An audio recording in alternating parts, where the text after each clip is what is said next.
Екінші өнімдер жиынтығы бұл әлсіздікті болдырмау үшін пайдаланатын өнімдер. Біріншіден бұл пробиотик.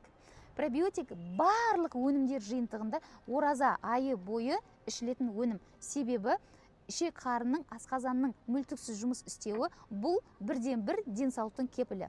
Яғни 2 пакетикті 300 грамм қайнаған суға, жылы суға араластырып, азанда сәресіне ішіп аласыз. Екінші емдік капсулалар. Емдік капсулалар бұл сізге күні бойы энергия және серпімділікті тонус беріп отыратын өнім. Күн таңғы сәресіге 2 капсула, кешкі ауызашарға 2 капсула. Және кальцийдің 2 түрі. Детский кальций балаларға арналған және үлкен ер азаматтар мен әйелдерге арналған кальций.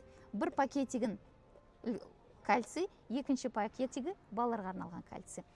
Азанда сәресіне не үшін ішесіз бұны?